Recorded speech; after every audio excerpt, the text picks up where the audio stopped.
Do you enjoy playing classic games with a higher refresh rate? Do you enjoy getting into gunfights, actually being able to hit your targets? Do you enjoy the core gameplay mechanics and story of games of old, with additional modern features like HDR, trophy support, and better controls? Well, Microsoft's got your back. Basically, Phil Spencer's holding onto your hips, giving you the old Husker Du, how do you do? Let's get into this thing.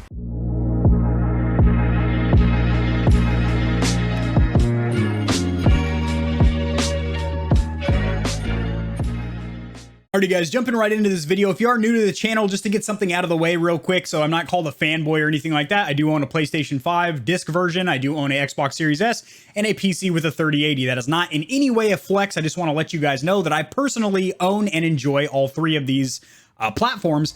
And I will say, Microsoft does classic games a lot better. They have a bigger library of backward compatible titles all the way back to their first console, the Xbox One, Xbox Original. I hate their naming convention over there, I really do. But not only do they have more games, so more quantity, but they have more quality as well, because they have a feature called FPS Boost, or sure enough, frames per second boost, where they double the original frame rate of a game from 30 to 60 or 60 to 120. And this works on the little brother, the $300 Xbox Series S, which is absolutely awesome. Granted, you are running at 1080p, upscaled to 1440 with HDR, which still looks very good. But you're not running at that 4K like you're getting on the Series X. But that is not a big deal, as I personally would prioritize high frame rate over sheer graphical fidelity. I have on PC gaming for the longest time, and in my opinion, that is more important on consoles as well. But just so you guys know, I'm very excited about the topic that I'm covering here today, and it is a Microsoft feature, so I'm going to be hyping it up as I am very excited about this, and it is an awesome feature. But on the PlayStation side, I just picked up Returnal today, and I'm going to be playing that, as that is a PS5 exclusive, and it has gotten raving reviews. I will be doing my review in probably about 3 to 5 days after I beat the game, as the main story campaign, if you don't die a lot, considering it is a roguelike, and you do respawn at the beginning of the game if you do die, or beginning of the node or level. That review should be out in about 3 to 5 days. So sharing my screen over here, because you guys know I'll share just about anything with you guys. I have 2 articles pulled up. These will be cited or sourced down there in the description below. I don't know what I was doing there.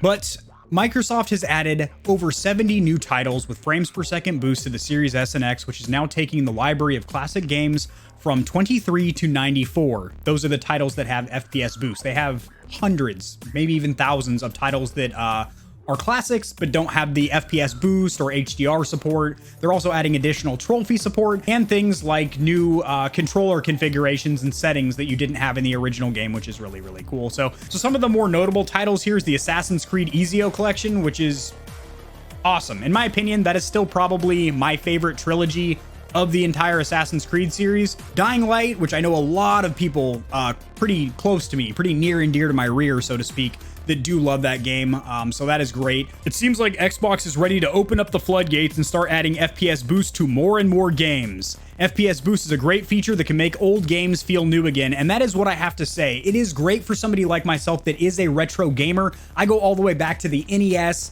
N64, Sega Genesis, Dreamcast, PlayStation 1, Game Boy. I run a lot of emulators and stuff like that, but when you just have a brand new console, like say you only have one console in your entertainment center, and then you can play games all the way back to 2002 when the original Xbox came out, some of these titles boosted up to 60 or 120 frames per second with a little high dynamic range spiced in there.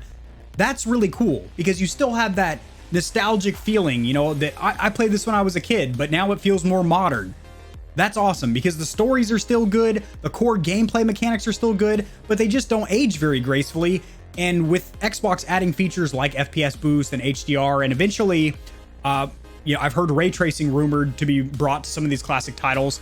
That isn't substantiated yet, but that would be muy caliente. That'd be great. This is just really exciting stuff, especially if you are into retro games and whatnot. So the full list is right here. Again, this will be linked down there in the description below. It is 2 pages long. I'm not going to read each and every title here. That is why I'm linking it in the description below, so you guys can read it. But I do want to point out something here.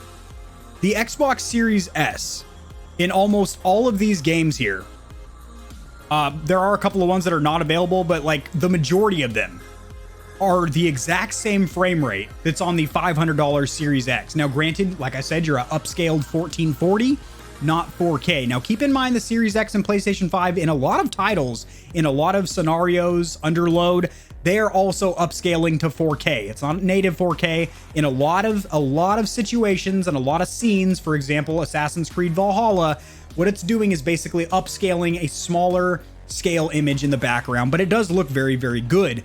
And that's impressive that the little $300 Series S, the little $300 budget bangers I call it all the time, is able to run these games at the same updated refresh rate. I just think that's personally really, really awesome. And then the ones that say off by default on Series X basically just means that the game won't automatically boost it up. You have to actually go into the settings of the game and select the enhanced frame rate.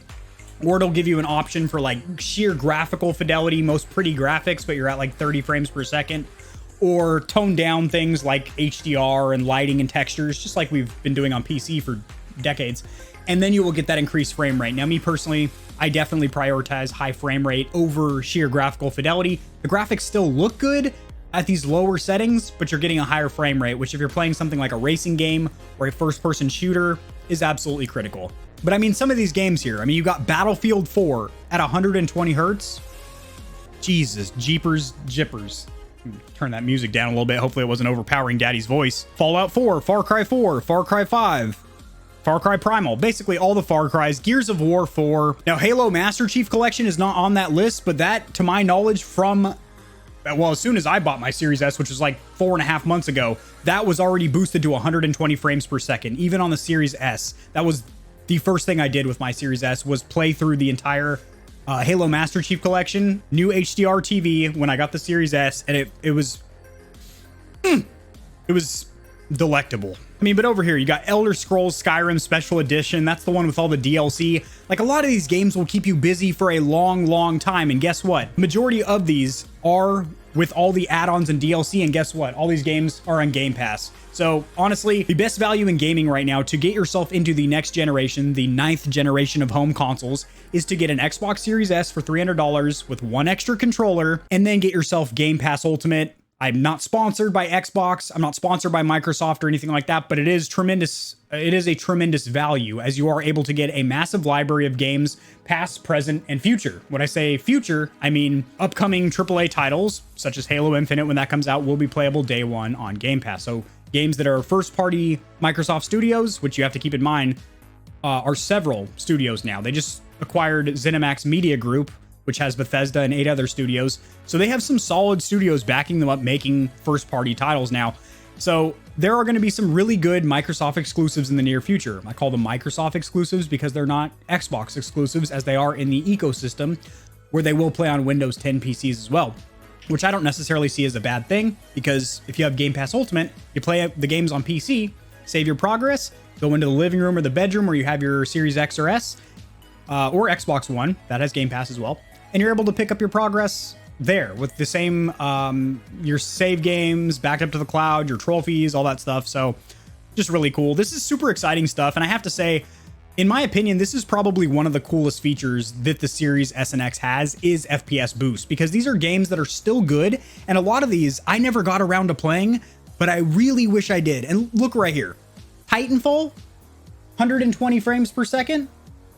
Titanfall, which is still one of the best FPS games, at 120 frames per second. Boy, oh boy. This is just really exciting stuff. I'm excited. Drop in the comment section below which of these games you are excited for, if any. I'm pretty sure no matter what your flavor is, what your taste is, if you're an MMORPG kind of guy, you like racing sims, you strap yourself into your seat, you put your gloves on and your full face helmet, drop your visor down, get your wheel, ignore your wife, beat your kids, and play racing sims, or you play first-person shooters, you're a BR guy, whatever. I'm pretty sure there's something on this list for you to get excited about. If you guys enjoyed this video, liking it helps it to get seen by more people, which in turn helps me grow this little channel, which I do greatly, greatly appreciate. Subscribe for more content like this. I cover a ton of news in the gaming community and industry, and I will see you stallions and stallionettes in the next video.